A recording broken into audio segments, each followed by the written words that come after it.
So for the rest of this week, we have a free training point reset, so let's learn how to use them right. Let's remind ourselves of the basics. You get a training point every 4 levels from 1 to 20, and every 5 levels afterwards. Along with side quests from primarily Prospector Zeke, there are a total of 64 training points available in the game at the current moment. All spells from your own school can be trained at no cost, so all those spells should be bought anyway. Every card I'm going to list here will have an assigned priority. Priority 1 will be assigned to things that should be gotten as soon as possible.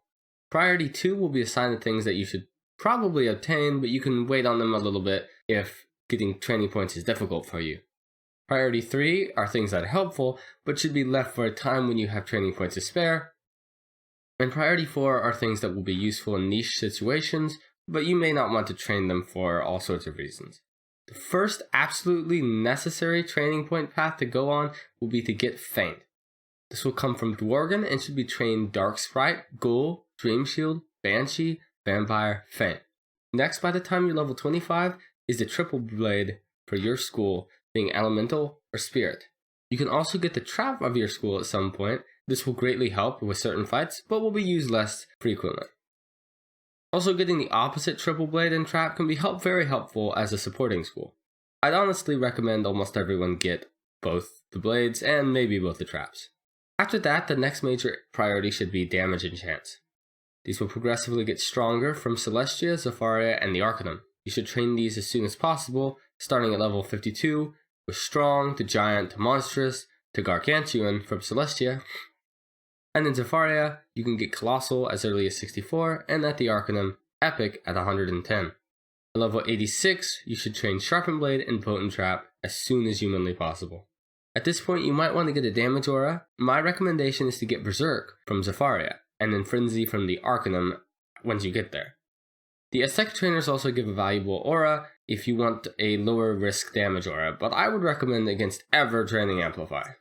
At this point, if your school does not get it from the quest, train Shadow Strike. The last high priority things I would recommend would be Indemnity and Aegis. For things that are difficult, that are distinctly lower priority for or are school specific, Tower Shield is a great choice to train. However, it may be just as beneficial for you to train other schools' dual shield talents. Brace and Flawless are both incredible auras that will be super helpful depending on your goals and setup. If you're a solo player or often supporting, you may train heavily into Life to get Satyr and obtain Pixie as well.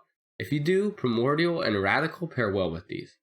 Other good spells to train are Stun Block from Diego, or Reshuffle, and the Dispels from the Witch in Colossus Boulevard, or Mass Prisms for primary hitting schools.